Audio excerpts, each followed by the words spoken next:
Take a walk with us down memory lane with some of the best PM Magazine stories from years ago.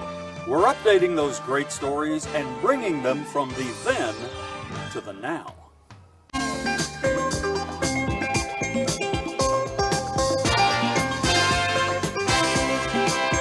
Where do black bears learn to be aggressive?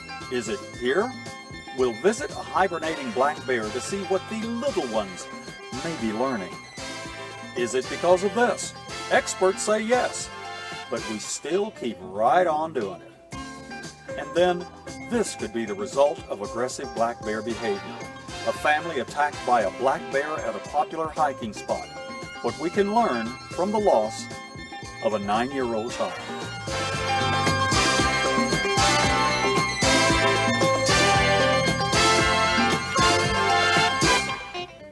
Bear attacks in the woods. Hello everybody, I'm Calvin Sneed. Welcome to a special edition of the new Knoxville's PM Magazine. May K. Beeler is on assignment, working on a pretty good story for you, but she probably wouldn't want to be around for what I'm about to show you. Folks, this is pretty scary stuff. 40 years ago, we were the first to tell you about studies to find out why black bears attack people. So, let's update it. Are they taught this stuff when they're born?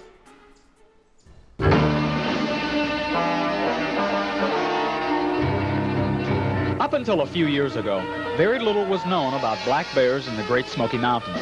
Only 5% are ever seen by people.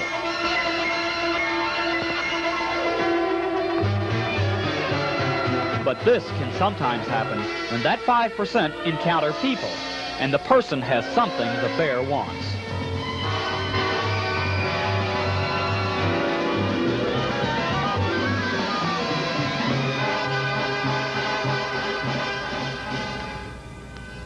Why do black bears get physical with people? Naturalists say their behavior motivates them, and a lot of time is spent trying to study that behavior. Perhaps there's some instinct of self-preservation black bears develop during hibernation that explains their attitude toward people. Well, the only way to find out for sure is to find a black bear during hibernation and see how it dens itself for the winter, and how it protects its young, if it has any, and what it teaches them.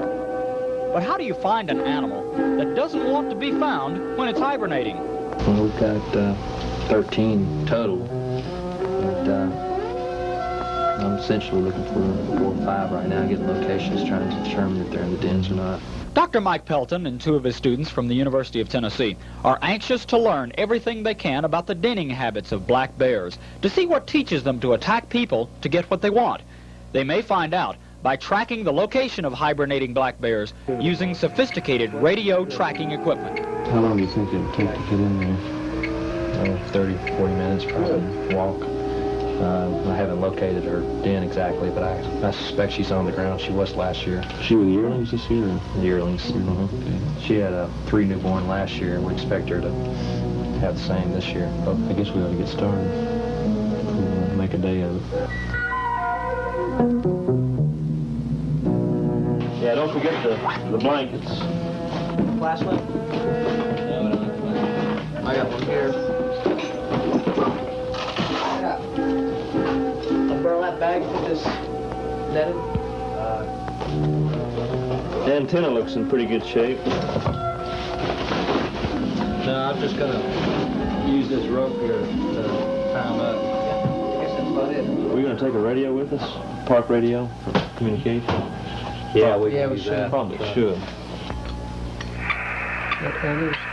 There it is, good. We'll use it today then. The female black bear we're plotting is supposed to have 2 cubs with her in the den, but no one's seen her for a year. Without the radio tracking, we wouldn't know where she is.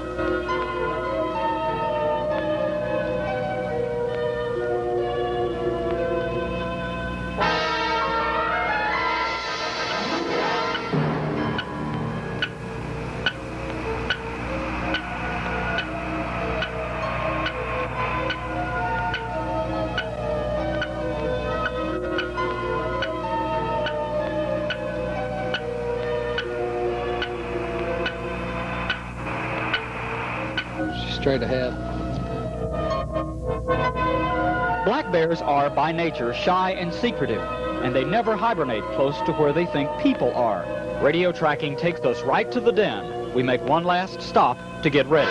The needle, of course, will sting them, and they'll kind of jump and react to it, and sometimes pull it out, sometimes not. But once we get into the den, we find a surprise waiting for us.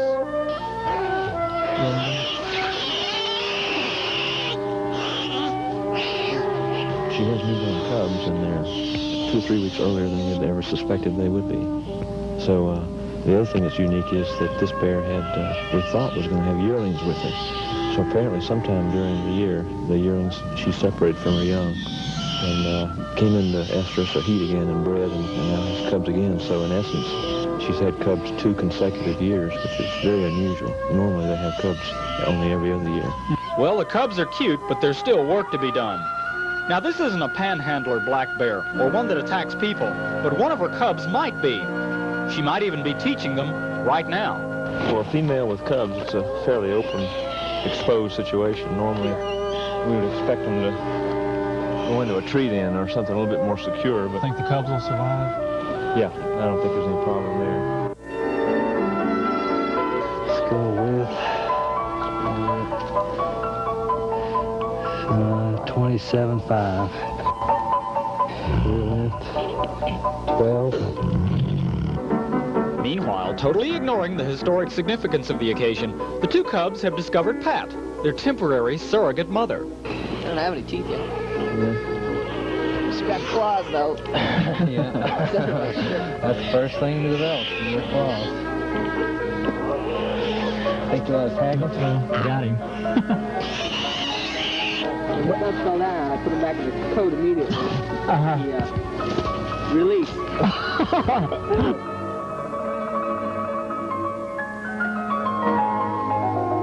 When Mama shakes off the drug, she'll realize she's off position and roll back protectively over the cubs for the rest of the winter. Got it?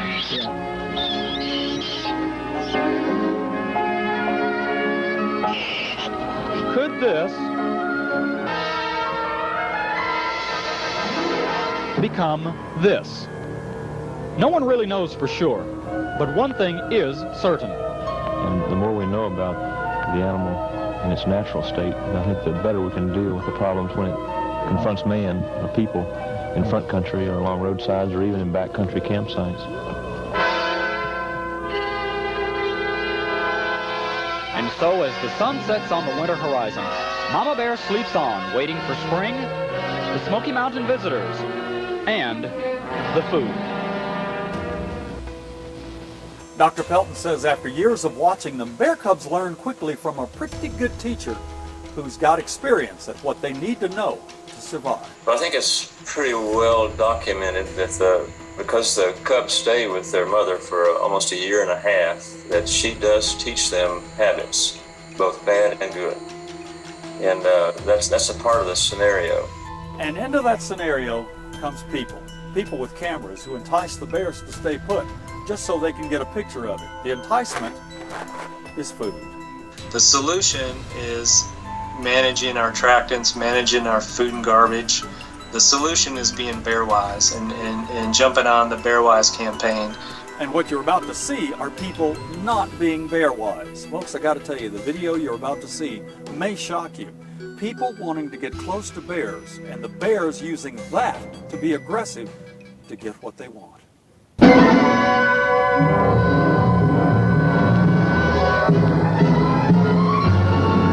Well, we're camping up on Spruce Mountain, and we heard something coming through the woods up towards the camp, so we kind of got up on top of this fallen tree. It had a trunk about 5 feet and rose up about this high, and then we heard it coming up through the woods across the hill, so we made a lot of noise and ran it off. A little while later, it came up again.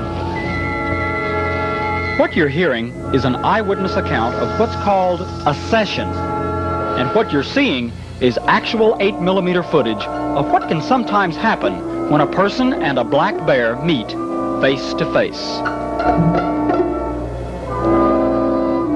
We thought it went away one time, and then got real quiet. We couldn't figure out whether it had gone off or not.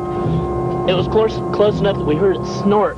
It was about, what, 10 feet, 10, 15 feet away. Then we hit the sack, I guess, and it's... We gave up trying to chase it off, went to bed, came into camp, tore up the soap, books. What else did it get? Didn't get our food, we had it up in the tree.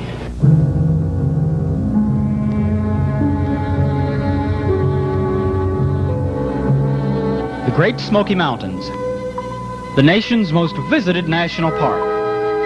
Over 500,000 acres of forested mountains. It's a happy haven for sightseers, hikers, and black bears. People-bear sessions are quite common here.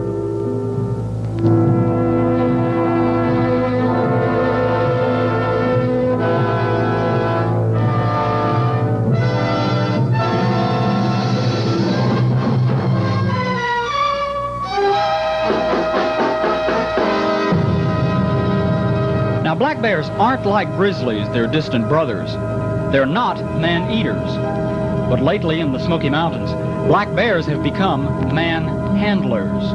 We're working with the very shy, timid backcountry bear here in the mountains. Most of the bears that people see here on the roadsides and picnic grounds is the more aggressive, bold, not so timid panhandler bear. That represents probably less than 5% of the entire bear population here in the mountains. The other 95% are seldom ever seen. Dr. Mike Pelton of the University of Tennessee has spent over 10 years studying and monitoring this type of bear and its relationship to people. We find that the bear is remarkably restrained in his activities around people, and when people do get bitten or scratched or injured in some way, and they're usually very minor kinds of injuries, it's typically the fault of the people. So what brings about a session, the point at which people have physical contact with a black bear? Over 90% of the time, it involves the bear's biggest weakness.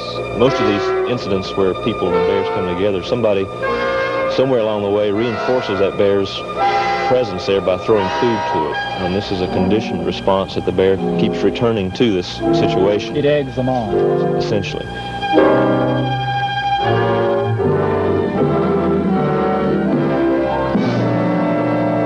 There are other factors, too. In listing the reasons why black bears violently interact with people, over 80% of the time, people were petting the bear, crowding up to it, crossing what's known scientifically as individual space, the invisible line between an animal and its aggressor, at which point the animal feels trapped and threatened. It must attack, it thinks, to protect itself. What is the teddy bear syndrome? There seems some sort of innate response on the part of people of wanting to get close to these animals and cuddle them or be with them or feed them or photograph them, and it almost seems instinctive on the part of people to do this, and this leads to problems. Problems for the National Park Service in dealing with the problem, and problems for the people who get injured or bitten or lose coolers and food and property damage kinds of things. By nature, most black bears are shy, secretive creatures, despite the 8mm footage you're seeing. Dr. Pelton's study of them takes him into their natural environment, giving all kinds of information about their home range, migration, even their reproductive habits. All of this in an effort to learn why black bears become unnaturally aggressive toward people, why black bears and people have sessions.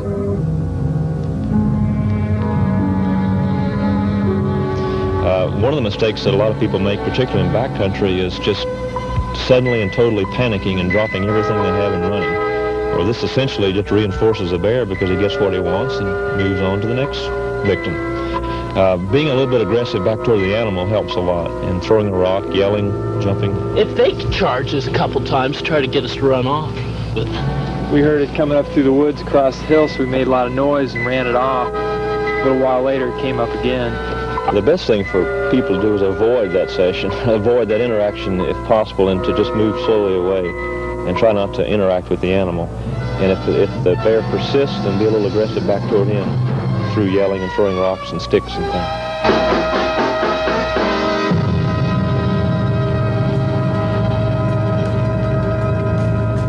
Okay, so how do you stop people from feeding the bears? It's been a slow process after years of injuries, but they are learning. To not feed bears in our park. Do people still do it? Yes, they do. But I think that through visitor education and through just education of the public in general, they're learning that wild animals are better kept wild, and that they're safer and we're safer if we maintain our distance and allow them to feed on wild foods. Sometimes the bear is hungry. Sometimes it gets lost and disoriented. All of a sudden, it's right in the middle of people. On what was the perfect family outing back in 2006, Susan Sinkus, her 16-year-old son, and 9-year-old daughter, Alora, all went for a walk right here at this campground in the Cherokee National Forest. What you're about to see and hear may be unsuitable for young viewers.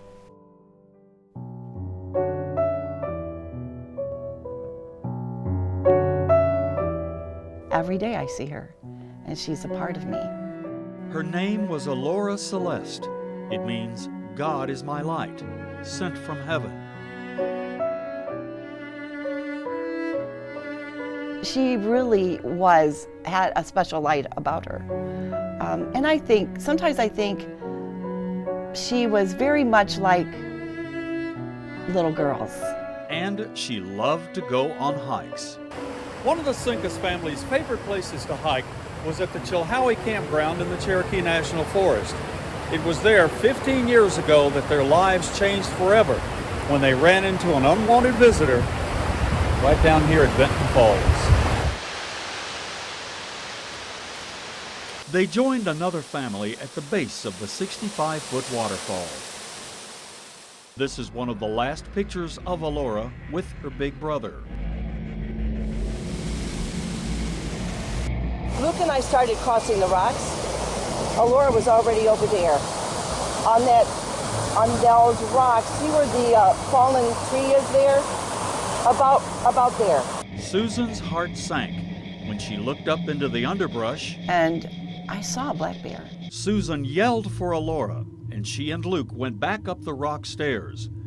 She thought Alora was with them. Unbeknownst to them, the bear had crossed the creek and was right on top of them. That's when I saw the black bear, and he had his hands on my son's head. She pulled Luke from the bear's grasp. Turned around, the bear immediately attacked me. He grabbed me, literally picked me up with his mouth. And then at that moment, I knew my time had come. I just knew it. There's no way. I could hear the bones cracking in my neck. Susan says she prayed to God that she would pass out. In and out of consciousness, she came to at the hospital. That's where she found out her son Luke had made it. In fact, almost everybody that fateful day at Benton Falls had made it out alive. But when I woke up, I knew that Alora had gone to heaven.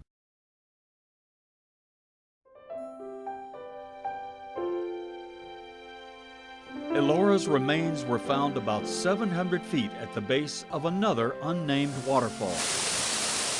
10 years later, amateur photographer Brian Solomon learned of the Sinkus story and shared with Susan something he'd seen. I caught a sunburst up above the falls. Remembering that Alora's name means God is my light, Brian was so moved that he placed a Tennessee waymark on this 20-foot waterfall, officially naming it Alora Falls. She gave her life. And, you know, it means something. And when we visited the waterfall, we found this lone flower blooming in the middle of the moss. It, like Alora, faces the falls, protected from the elements, standing by itself, but not alone. And I know that she's always with me. She's a part of me. And a part of me is with her.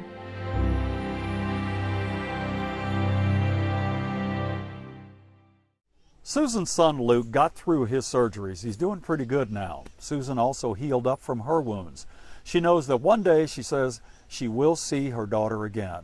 She says she really doesn't fault the bear. It was just doing what comes natural to a bear. So how do you get away from a bear and live to tell about it? You're taking a walk down the trail and all of a sudden you come face to face with a bear, or you step out on the back porch and there's a bear going through the garbage. What do you do? Dan Gibbs with the Tennessee Wildlife Resources Agency says chances are that bear is going to be just as surprised to see you as you are to see it. You might panic at first, but slowly try to put some distance between you and that bear and make a whole lot of noise. If there's something you can bang on, like the hood of a car or something like that, do that. If there's something you can throw at them on a porch, grab it, throw it. Make yourself look bigger. Put your hands above your head and just start yelling. Gibbs says if you do all of that, for the most part, they'll leave you alone. But keep that noise going until they're out of sight. And this is most important. Never turn your back on a bear that you're looking at face to face. That might trigger an attack response from the bear. If there are cubs around, completely different story.